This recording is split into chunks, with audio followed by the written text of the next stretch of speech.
कि मेरे साथ चलीजिए और मैं तुम पर बैठकर तपस्या करना चाहता हूँ। उधर वो पर्वत प्रतीक्षा कर रहा है कि द्वापर कब आवे और कृष्ण बन करके मुझे कब पूजेंगे। ऋषि ने कहा मेरे साथ चलिए। ऋषि ने जब ये कहा तो पर्वत राजी सोचने लगे, अगर ऋषि की बात नहीं मानता तो मुझे श्राप दे देंगे, और जला जाता हूं तो मुझे कृष्ण के दर्शन कैसे होंगे। ऋषिवर ने पर्वत को उठा लिया। उठाने के समय पर्वत ने कहा कि ऋषिवर मैं आपके साथ चलने को तैयार हूं, लेकिन मेरी एक शर्त है। कि वो क्या है कि जहां पर आप मुझे एक जगह रख दोगे वहां से मैं आगे हिलने वाला नहीं हूं। ऋषिवर उनको लेकर के चले ही आ रहे थे। जैसे ही ब्रज के नजदीक होके निकले, वो पर्वतराज ईश्वर से प्रार्थना करता है कि मुझे न जाने ये ऋषिवर कहां लेके चले जाएंगे, मैं तो तुम्हारे दर्शन के बिना वंचित रह जाऊंगा। मेरी इच्छा को पूर्ति कीजिए। मेरे गोविंद ने क्या किया, उस ऋषि को बड़ी जोर से लघुशंका लगा दी।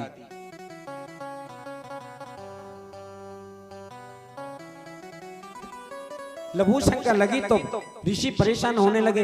इधर जिनके मन में जो भाव वो बात पर्वत की थी वो विस्मृत हो गई कि मुझे जहां रख दोगे वहां से आगे बढ़ूंगा नहीं।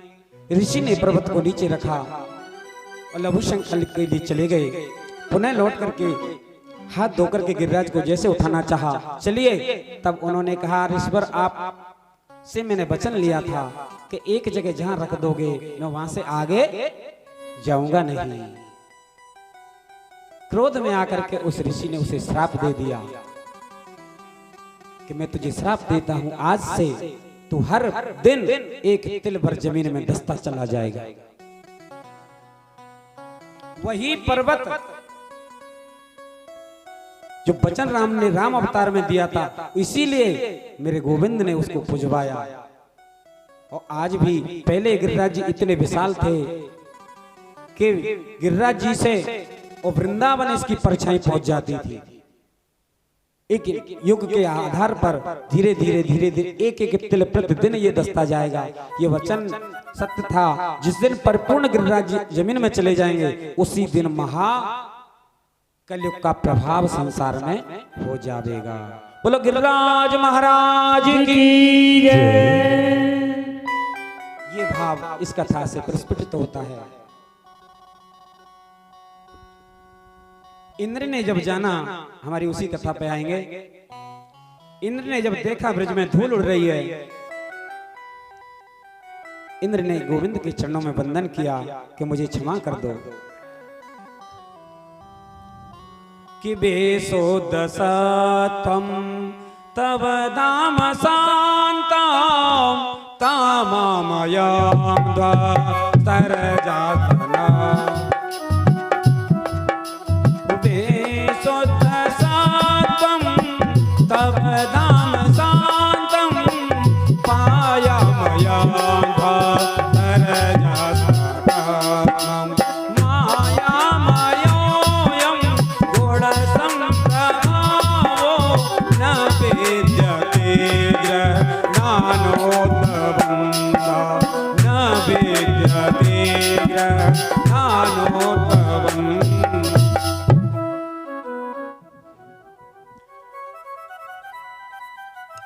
इंद्र स्तुति करने लगा, प्रभु मुझे क्षमा कर दो, मैं बहुत बड़ा अपराधी हूं, मेरी गलतियों को माफ कर दो। चरणों में साष्टांग दंडवत के लेट गया कि बेसोदसत्वम तव धाम शांतम तमो वयं ध्वस्तरजस्तमस्कम मायामयोऽयं गुणसंप्रभावो न विद्यते ते ग्रहणानुबंध। आचार्य सुखदेव जी कहते हैं, राजन परीक्षित, इंद्र ने अपनी गलती को माना और गोविंद ने चरणों में प्रार्थना करी तो मेरे गोविंद प्रसन्न हो गए और इंद्र को क्षमा कर दिया।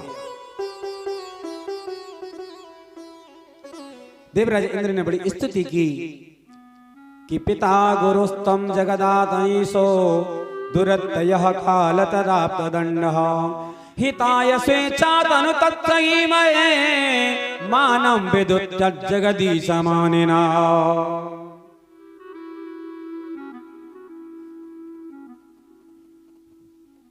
तुम ही जगत के पिता हो, चराचर के गुरु हो, चराचर के स्वामी आप ही हो, केवल प्रभु आप। इंद्र कहते हैं सब कुछ आप ही हो, लेकिन मेरी भ्रांति देखो, मेरी नासमझी देखो। मैंने अपने आप को जगत गुरु समझा, अपने आप को जगत का स्वामी समझ लिया। मैंने कितनी बड़ी गलती की नारायण, मुझे क्षमा कर दीजिए।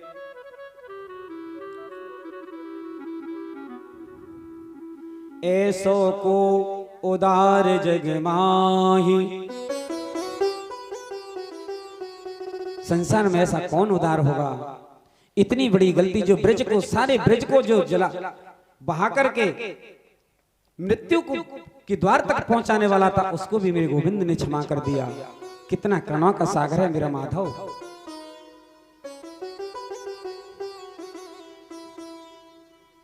भगवान कृष्ण ने कहा इंद्र को पलवर में माफ कर दिया, और विधाता ने अनन्य श्लोकों में स्तुति की, लेकिन माफ की नहीं किया। क्यों? कि मेरे प्राण प्यारे सखा और गौ ग्वाल वालों को ब्रह्मा ने मुझ ब्रह्म से अलग कर दिया, जिनके बिना मैं एक पल नहीं जी सकता। इंद्र ने गलती तो की, लेकिन मेरा ब्रज के जितने भी ग्वाल वाल गौ बछड़ा थे सब मेरे पास तो थे, इसलिए इंद्र इनको क्षमा किया। गोविंद को भाव से जो अर्पित करता है, पुष्पादि भी उसको स्वीकार करते हैं। दुर्योधन की मेवा त्यागी और साग विदुर घर खायो। मेरे गोविंद के लिए प्रेम पुष्ट होना चाहिए कि भाव बिन कुछ भी दे डाले तो मैं कभी लेता नहीं, और भाव से एक पुष्प दे तो वो मुझे स्वीकार है।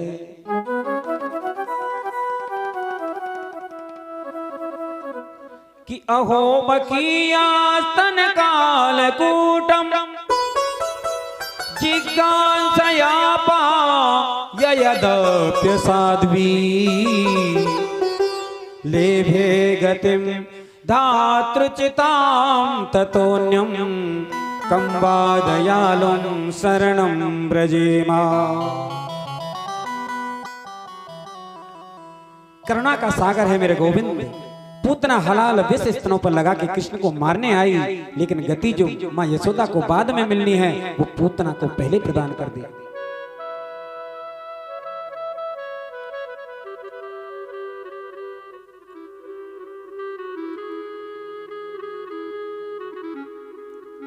आगे मेरे भगवान ने कहा मेरा परम भक्त हो जावे, जहां पर मेरा भक्त परम प्रेयसी हो जाए, तो जहां मेरा भक्त पैर रखता है वहां पर मैं अपना माथा रख देता हूं। कि भक्त हमारे पग धरे, कि भक्त हमारे पग धरे और वहां धरूं मैं हाथ, और सदा संग लागत फिरूं कबहु न छोड़ूं साथ। मैं मेरे भक्त के पीछे पीछे डोलता हूं, लेकिन भक्त के अंदर श्रद्धा अटूट हो तब। भक्त पर अटूट, भक्त को मुझ पर जहां में मुझ पर निष्ठा सिद्ध हो जाती है, मैं वहां से उसके लिए प्रकट हो जाता हूं।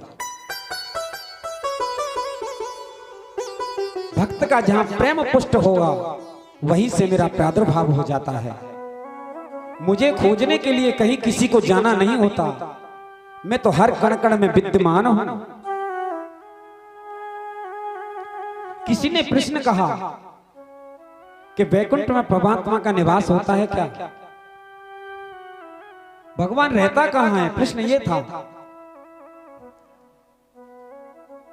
किसी ने कहा कि भगवान तो वैकुंठ में निवास करते हैं, कोई कहता है कि क्षीर सागर में उनका निवास है, लेकिन किसी ने कहा वो तो गोलोकवासी हैं। यही प्रश्न एक बार ब्रह्मर्षि नारद ने मेरे ब्रह्म परमात्मा से किया कि प्रभु मुझे बताएं, भीषण परिस्थिति आ जाए तो आपको खोजने के लिए मुझे कौन सा स्थान चुनना होगा। भगवान से नारद ने यह कहा तो मेरे गोविंद ने क्या उत्तर दिया, ध्यान देंगे कि ना हम बसामि बैकुंठे योगी नाम हृदयान्यपि और मद भक्ता यत्र गायन्ति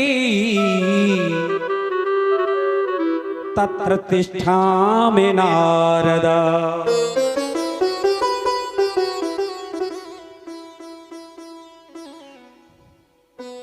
भगवान ने कहा नारद, कोई ये समझे कि मेरा निवास बैकुंठ में है, ना हम बसामि बैकुंठे, तो मैं बैकुंठ में भी नहीं रहता।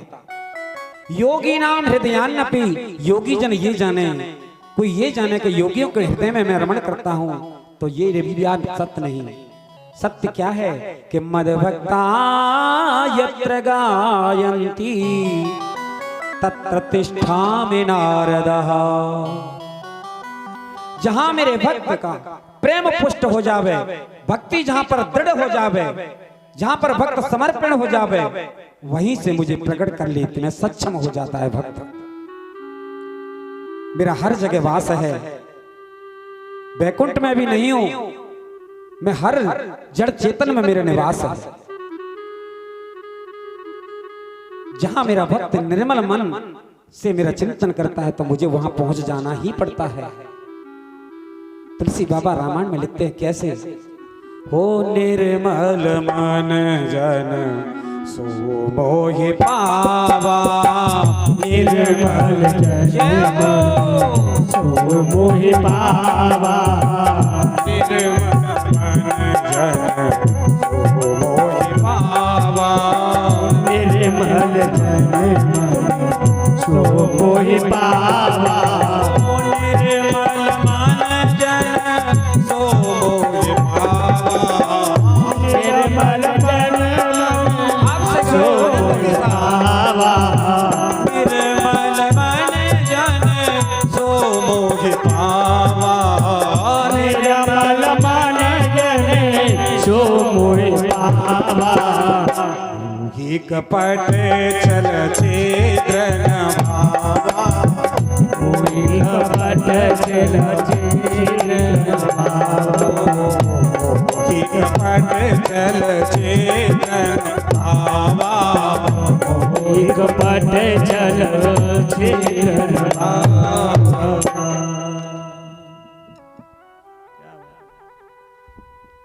जहां पर भक्त का निर्मल मन हो जाए और अटूट मुझ पर विश्वास हो जावे तो मैं वहां से प्रकट होने में मुझे देरी नहीं होती।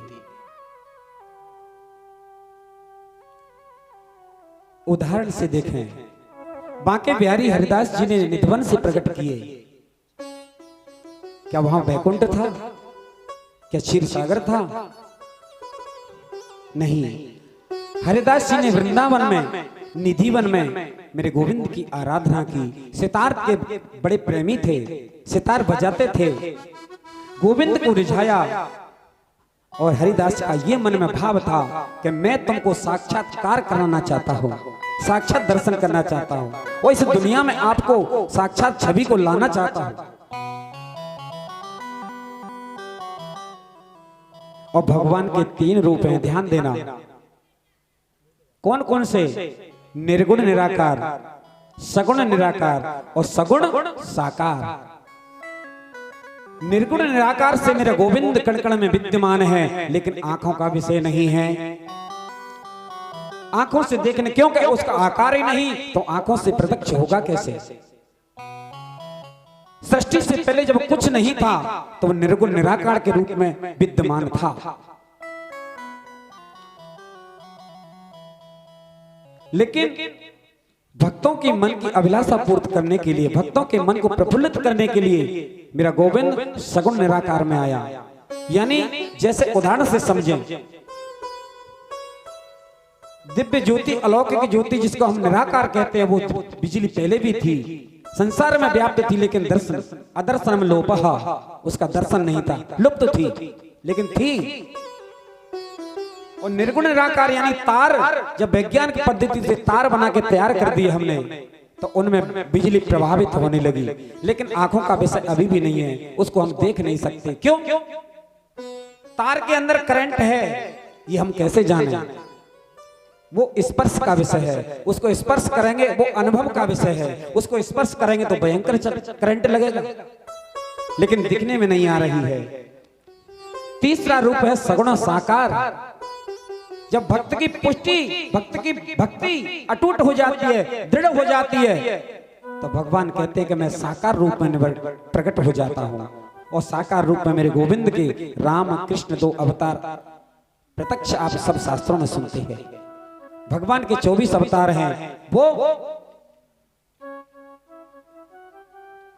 सगुण साकार के रूप है। तो भगवान अपने भक्तों के मन को प्रमोदित करने के लिए, आनंदित करने के लिए सगुण साकार में आ जाता है। जो भगवान कभी योगियों के ध्यान में भी नहीं आता है, निर्गुण निराकार वाला, वो आज सगुण साकार होकर के गोपियों के मध्य, गोपियां कहती हैं कृष्ण अगर तुम ठुमका लगा के थोड़ा नाच देना तो आपको मैं माखन, ताजो ताजो माखन खिलाऊंगी। तो जो कि शेष महेश गणेश दिनेश सुरेश हो जाए निरंतर ध्यावे, और ताई अनादि अनंत अखंड अछेद अभेद सुवेद बतावे। शेष महेश गणेश दिनेश जिन्होंने भी उनका पार नहीं पाया, वो निर्गुण निराकार की आकृति नहीं देख पाए, लेकिन गोपी ब्रज में कहती हैं कि ताए अहीर की छोगरिया, ताए अहीर की छोगरिया, छचिया बर छाछ पे नाच नचावे, यावर छाछ पे नाच नचावे। प्रेम जब भक्त का अटूट और दृढ़ हो जाता है, तो मेरा भगवान कहीं से भी कैसे भी प्रकट होकर उसकी पूर्ति अवश्य करता है।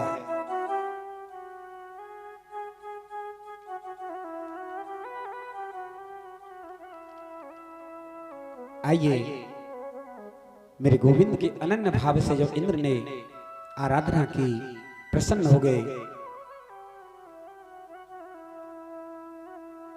और इंद्र ने मेरे गोविंद से कहा, प्रभु अगर मुझे पशु भी बनना पड़े तो वृंदावन में बना देना, वृक्ष भी बनूं तो वृंदावन में ही बना देना,